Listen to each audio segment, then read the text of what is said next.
Let me assert my firm belief that the only thing we have to fear is fear itself.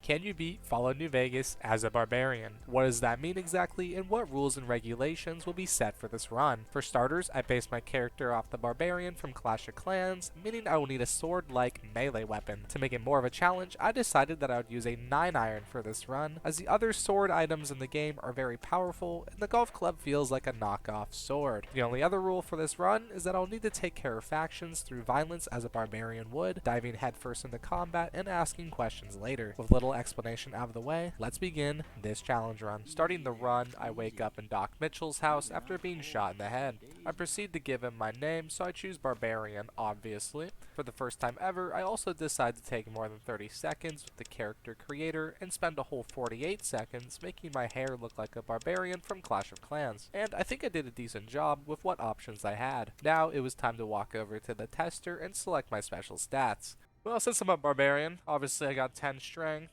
and 10 endurance, 0 intelligence obviously, 10 luck, and I threw the rest in agility. Next, I sit down at Doc Mitchell's couch and answer some questions, which I try to answer with our Barbarian mindset. Now for my skills, I choose Medicine, Melee Weapons, and Survival. For my traits, I choose Wild Wasteland and Logan's Loophole, since I think I'll be taking a lot of drugs this run. This would prove to be a good idea, as alcohol was my best friend during this challenge run, as it increases strength, and, with a perk, you can also get it to give you health. Now, free from Doc Mitchell's grasp, I loot up everything in his house, so I can sell it later for some early game caps. I then make my way to the front door and talk to Doc Mitchell to get my items back from him, and then the game gives me an option to choose hardcore mode, which I obviously decline, and exit the building. I instantly walk outside and loot up a mailbox, which makes me over encumbered, so I open up my Pip-Boy to realize I haven't dropped my DLC items, and I do so promptly. With the DLC cheating garbage out of my inventory, I move on to Chet to sell my items to him for some caps. With all of Doc Mitchell's belongings sold to the local trader, I move out of Goodsprings to go get my 9-iron, which will be the only weapon I will have for this run. Luckily, a 9-iron can be found just east from Goodsprings in the abandoned shack next to the memorial. I also make sure to loot the duffel bag that spawns at the memorial to get some easy stuff to sell. With 9-iron in hand, I decide to test it at the Devil's Gullet. I use it to take out some coyotes and go down there to loot up the star bottle cap at the bottom of the pit. With the star bottle cap, I knew Malcolm Holmes would spawn, so I sat and waited for him to come to me. He talks to me about the importance of star bottle caps and how they can lead to treasure. I may be a barbarian, but my mind is like a goblin, and when I hear treasure, I know action must be taken. So I grab my 9-iron and hit Malcolm Holmes over the head and loot up his bottle caps. I return to Goodsprings to try and start the tutorial quest, and obviously I cannot beat it as the 9-iron is not a projectile weapon to shoot the bottles. However, Sunny Smiles does give me a free varmint rifle with ammunition which I can sell. I move over back to the general store at night and steal everything inside of it while Chet is sleeping. I then sell his own items back to him. Continuing my looting spree, I head over to Victor's shack. I head inside and grab the weapon repair kit, and then move on to the schoolhouse. At the schoolhouse, I make sure to loot up all the magazines laying around and kill the mantises for a couple XP points. Unfortunately for me, I don't have any skills in lockpicking or science, so I cannot open the safe. I then move up north to the Goodsprings Cemetery and grab the snow globe, and with this acquired, I decide that my time is up in Goodsprings and it's time to explore the real world. I make my way to Sloan and then decide to try and help Snuffles. Unfortunately, I'm still as stupid as a barbarian and I don't have the medicine skill to actually help him. I then ravaged the office for the caps and the trunks and moved on from Sloan into Hidden Valley. In Hidden Valley, I get to test the 9-iron and show how dominant it is, easily killing bark scorpions in 2 hits. Fun fact about the golf club is that it only has 256 swings until it breaks, meaning 2 hits on bark scorpion is utterly pathetic and I'll need to repair this thing very often. I get a level up from killing these bark scorpions and decide to put it into medicine, melee weapons, and survival. Melee weapons is very important, as once it reaches level 50, you get a new VATS attack with the 9-iron, which you'll see very shortly. For my perk from this level up, I decide to put it into Hunter for any animals or mutated animals I run into. Speaking of mutated creatures, I took the other way through Hidden Valley to the back of Black Rock Mountain, where the centaurs are located. I somehow managed to pull off the upset and take out all the centaurs with just a 9 iron. However, by the end of the fight, you can see that the golf club is literally about to shatter into pieces. But I do use that weapon repair kit that I got from Victor's shack. I also make sure to loot up the Brotherhood of Steel Paladins for their power armor and the holotape to get into the bunker later on. I then climb the back of Black Rock Mountain and do the door glitch to get into the building. I then get the key behind the stairs and went inside to fight Tabitha. This fight is actually 100 times easier than I thought it would be because of my new VATS attack 4. It's extremely good, knocking down Tabitha to the ground, preventing her from ever getting a swing on me. With Tabitha taken care of, I get a level up and dump it all into medicine and survival. And then for the fun of it, I decide to get the cannibal perk. I then backtrack my way over to Neil's shack and then take my normal route up through the boulder shortcut, making sure to loot the NCR trooper for a free stim pack and armor.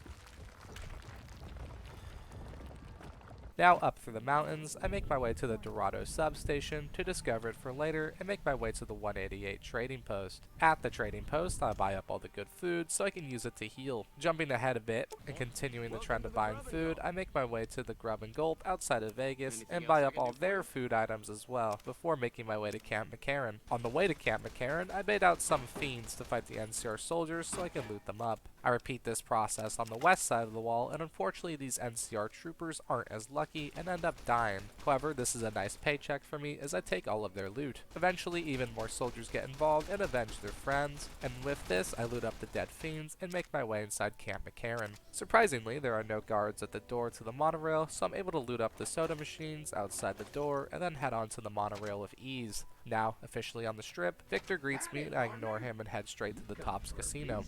But before doing so, I get a little distracted and decide to drink from the fountain to regain some health. With my thirst quenched, I head into the Tops and discover Benny's location for a level up. I dumped all the points from this level up into speech and realize I will need more to convince Swank to let me have my weapons. So I have the smart idea to head back out onto the strip to the magazine vending machines and loot them up for a Meeting People magazine. My first go around I'm not lucky, but after reloading a save, I get the magazine and head back inside, use the magazine plus vodka to increase my charisma and convince Swank to let me have my weapons. From this convincing, I even get another level up, which I use to get the toughness perk, which will be very useful as I need to take a lot of damage in this run. Now, it's time to fight Benny. My first attempt doesn't go so well, but my next attempt I take advantage of the 4 attack and I'm able to take out Benny, quickly loot him, and run away from his guards.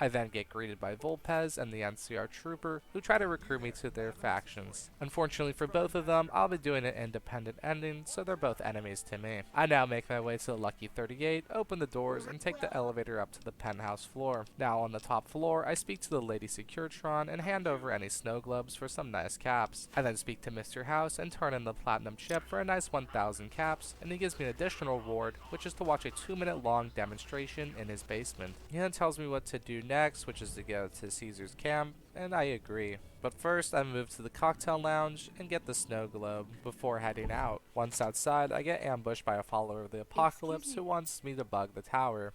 I agree as it gives some decent XP, and I head inside to find the terminal to plant the bug. I find a nice terminal on the first floor and plant the bug, and as well loot up everything in the safes. These safes prove to be really good. I didn't realize that until this run, as they provide a lot of good cams. This area also provides a lot of alcoholic beverages, which will benefit my character as well, and it also set me to over encumbered. I estimate that out of the 250 carrying capacity, 150 of those pounds are purely just food and drink items. I'm able to drop a couple things and head back outside to the follower of the apocalypse and turn in the quest for an easy 500 XP. With this I get a level up and get one of my most important perks for the challenge run, Old World Gourmet. This perk will buff my alcohol items such as scotch, vodka, and wine, and will give me a lot of extra health along with its strength bonus. I now make my way back out to Freeside and talk to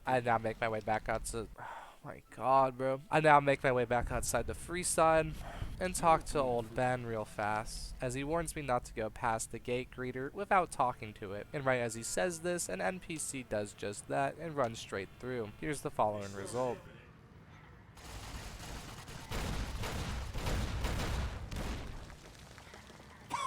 No. What? They killed their own. Are you kidding me? How stupid can you be? Vegas gate key as well, that's cool. Now in Freeside, I decide to get a job at the Silver Rush, and I talk to Gloria and she offers me a security job out front, which I happily accept. I head outside and go on security with Simon. Now in company time, I start shooting my guns at all the local civilians for fun. I then forget to do my actual job and let some guy in that wasn't supposed to, which leads to the whole facility exploding and everybody inside dying. I make sure to finish the job and take out Simon as well. I then make my way to the old Mormon fort, completely over encumbered with all the Van Graff combat armor and weaponry. Now at the fort, I buy out all the medical supplies and sell as many goods as I can. With the fort cleared out, I slowly crawl my way out towards the gate of Freeside and speak to some tweakers selling insect meat and buy some of his goods and sell back more random loot. I continue on and walk all the way to the gun runners and sell most of my goods, waiting 3 days in place to refresh the inventory to sell more stuff. Now, finally not being over encumbered, I take a look at the wiki to see all the other 9 iron locations. One of the locations is the trader inside the Crimson Caravan, so I go to speak to him and see if he has a 9 iron. I sat there waiting over and over for about a week and a half and eventually give up on that idea. The next location is inside the King's Hangout on the 2nd floor. I waltz my way inside and find it very easily in the first room I check. Next is Mole Rat Ranch, which is right outside Freeside. I head there and get chased by an evil Brahmin, which has impressive balancing skills. I then find it in a house nearby and figure out why the wiki called it the Trap House. With an arsenal of 9 irons, it is time to take out a faction. I head right over to the Nellis Air Force Base, and like always in these challenge runs, get George to run into the bombardment.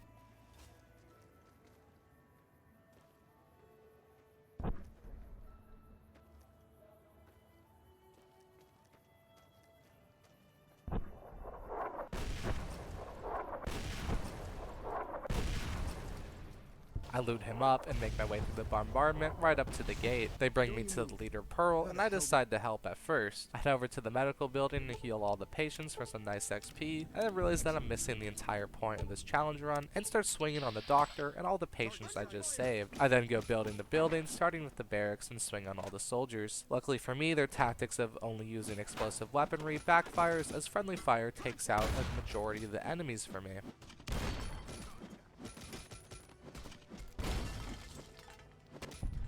With the barracks cleared, I go for Pearl and give her a good couple swings and back her into the corner where I inevitably take her down. I leave the building and take out any other stragglers and fast travel back to the Crimson Caravan to trade all the loot I got from the soldiers. I do a lot of trading and finally acquire the 9 iron from the trader in Crimson Caravan. From one faction to another, I make my way to Hidden Valley and head inside the bunker. I speak the password I got from the holotape from Black Rock Mountain and I'm let inside. I report the news that I found the dead Brotherhood soldiers and am then ordered to do a task for the Brotherhood. I don't have much of a choice as they put an explosive collar around my neck and send me out to kill an NCR soldier in one of the other bunkers. I make my way to him, smash his radio, and then take him out promptly.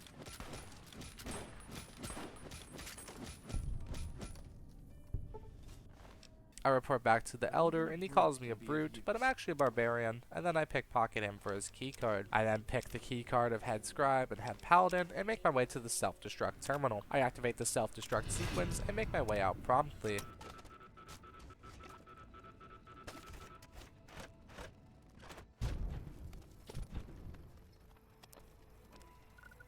I then decide to go to Cottonwood Cove, so I exit Hidden Valley through the east, which proves to be a very bad decision as it's infested with giant rad scorpions, which I luckily dodge by glitching the game's AI as I stay on the rocks. I eventually make it out and make my way to Novak, where I quickly drop by and take out Jenny May for Boone.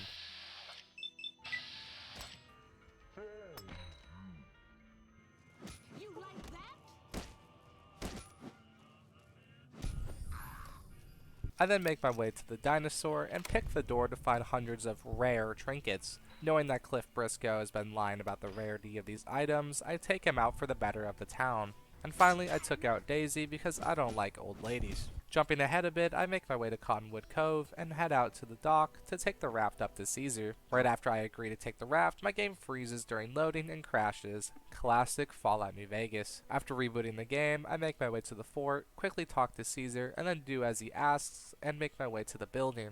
I use the platinum chip to unlock the secret basement and go down and talk to Mr. House. I followed his orders and choose not to destroy the facility, and then work my way through the location, taking out all the protectrons and sprinting head on into all the turrets. I make it to the final room, and it's a bit of a struggle as there are 3 laser turrets all shooting at me, but by using a couple stim packs and eating some good food, I'm able to take them out. Now I activate the console, upgrading the Securitrons to Mark II. I backtrack my way out and speak to Mr. House quickly, and he lets me know I did a good job.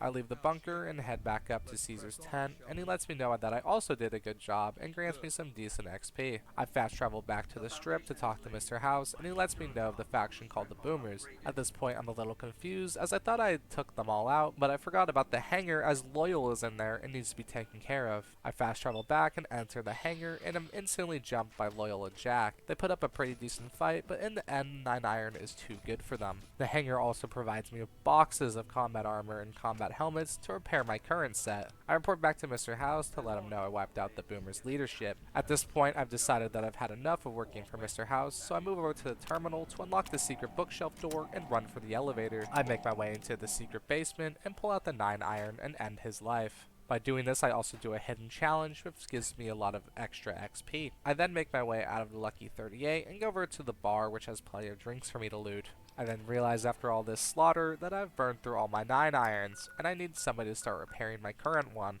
I don't know of many people who can repair items, so let me know in the comments if there's anybody that's really good. But for this run, I went over to the 188 trading post and got my items repaired there. But unfortunately, his repair skill is only 40, which means I can only get it to 64%. With a decently repaired weapon, I head over to the Omertas to prevent them from taking over the strip. I plan on taking out everybody in this location, but I make sure to get certain characters to spawn in, like Kachino and Big Sal, by doing some of the quests normally. So, as usual, I talk to Kachino, pickpocket his journal to start taking down the operation. I then speak to Troik to get him out of his contract, which gets Big Sal to spawn in. Now, if a lot of the characters spawned in, I decide to start taking out everybody in the location. So here's a 15-minute time lapse of me taking over the entire casino. Unfortunately, I have to leave to get my 9 iron repaired, and then I return back to finish anybody else who's still alive. After I return, I find a thug that wants to be a dancer and take him out. But besides him, there's really nobody left, so I leave the location knowing I did a good job.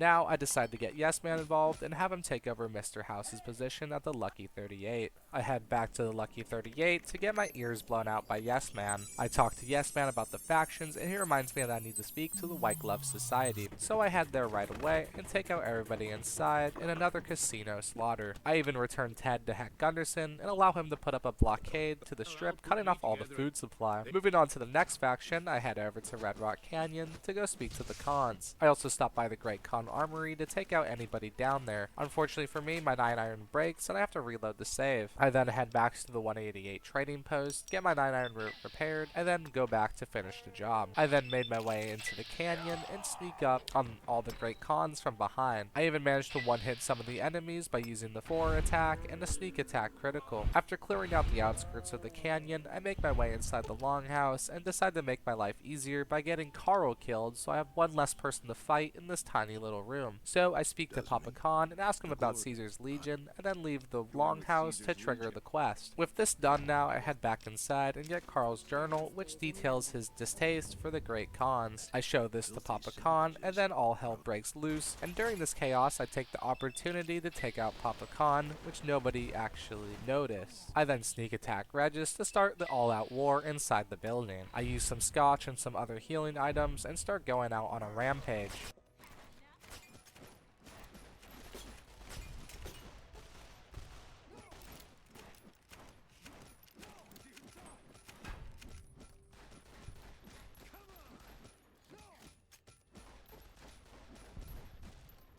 The 9 iron makes great work of everybody, and I move back outside to head over to the drug den to take out the remaining Khans. I take out Diane, and Jack cowardly starts running away.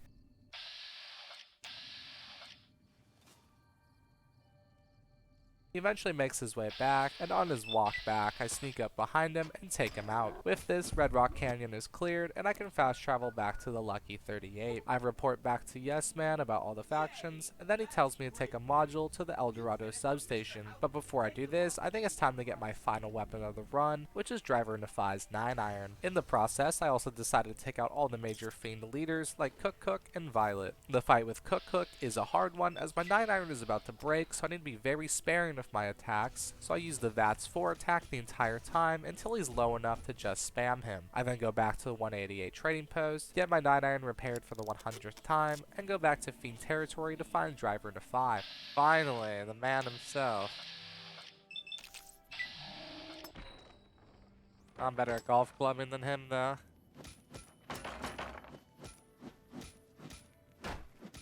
Ooh, okay. No, we have a fight.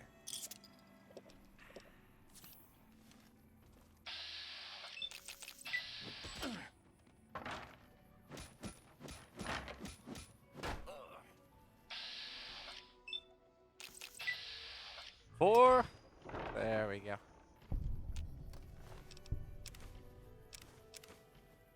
Ooh. What? That's OP. I'm glad I didn't use this the whole time. Now for the final leader, I go to Violet's trailer park, get jumped by all her dogs, but easily take care of them, and then take care of her, making sure to grab her head to turn in. I go to Camp McCarran and talk to Major Daughtry and claim all the bounties. With caps in hand and a new 9-iron acquired, I make my way to the Dorado substation to plant the module. I wait till nighttime and then sprint my way in, plant the module, and then run back out before they catch me. However, they definitely saw me and start spraying me down, but I survive and escape. This gets me a level up, and I decide to choose Fight the Power, as I'll be going against the Legion and NCR very soon. I get my items repaired one last time, and then head over to the Gun Runners and buy Combat Armor Reinforced Mark II, upgrading myself from a Barbarian to an Elite Barbarian, and it may cost me more elixir, but now I'll barely take any damage compared to before. I return to Yes Man and start the dam fight, and I start out by using my regular 9-iron, which surprisingly does a very good job at taking out even Centurions with ease. I make my way into the dam and run into the 2 NCR heavy troopers guarding the control room. By using a combination of VAT attacks and spamming the golf club, while using a good amount of heal items, I take them out and go inside the control room to install the override chip. I then make my way to the east side of the dam and activate the electrical switch to power the Securitrons underneath the fort. I exit the dam and make my way to the other side, to the gate to the main camp. At this point, I start using the Nefai's golf driver, and man, is this thing overpowered. I took out most Praetorian guards with ease, and my biggest threat is my companion Securitron, which accidentally blows me up. I take out the rest of the guards and then make my way up to the steps to the big dog himself. But before fighting him, I go in my inventory and take every med item I have. Now completely geeked out of my mind, I start the fight with the Legate and start spamming attacks, which goes even better as expected, and I start taking him out extremely quickly until he launches me flying in the air in one of the funniest glitches I've had in this game. Whoa! Where am I? What? The camera! What? Reloading the save, I fight again, and the Legate has no chance of surviving, and the guards don't have much of a better chance as I take them out with ease as well. You can see why I saved Driver Nefai's golf club for the very end of the game, as it would have made this challenge very easy. I then make my way to the gate to talk to General Oliver, and I waste no time in starting a fight with him.